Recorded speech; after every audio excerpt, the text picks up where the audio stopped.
Final thought on Ireland, Rory. Grand Slam, home and hosed. Yeah, I'd be looking at going the year unbeaten. That's the standard that they're like. Okay. I'm just looking at like upping the stakes. This team there. won a Grand Slam, winning every game by a margin of, I think, with an average margin of 15 points last year. They've beaten France away with 5 tries. Why not? They were, in my opinion, the best team in 2023. They lost a very tight game to an incredible New Zealand performance, one of the greatest games I've ever seen.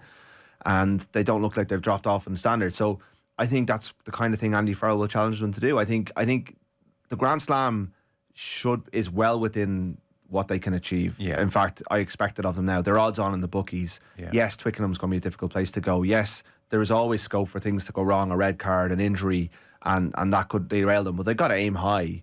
And I'm increasingly excited about a 2-test tour in South Africa now. I almost feel like, having overcome Marseille, I don't have to take it one game at a time, I guess. And New Zealand are coming to town in November, so it's those things that I'm starting to get excited about now, because I just saw nothing on Saturday that would give me any fear that Ireland can't overcome the challenges that are put against them, which is the frustrating thing about that game in October, because I think they're such a good team. So yes, they should be. We should expect them a Grand Slam of them. They expect a Grand Slam of themselves. They are the best team in Europe right now.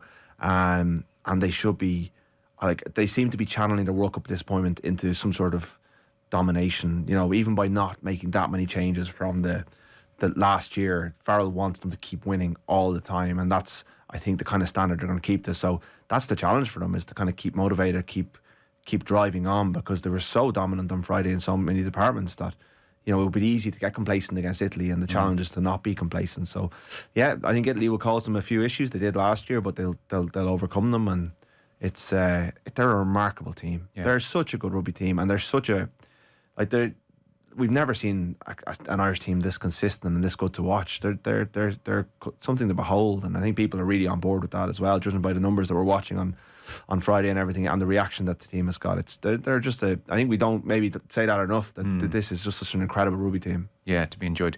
Initially, when you said to go the rest of the year unbeaten, I thought you were joking and laughed, and by the end of the answer, I was fully on board. That's the challenge. I mean, the 2019 went the year unbeaten, so sure. It's beyond. They won. I just thought 2 tests in South Africa. Oof.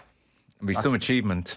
Be great, but they might not do it. But that's what they're going over there to win a series, and this team has been making history all along. And I think Farrell's challenge is to keep going to the well for motivation for that, because they are so good. It will be easy for them to lose their way a little bit, I think. Yeah.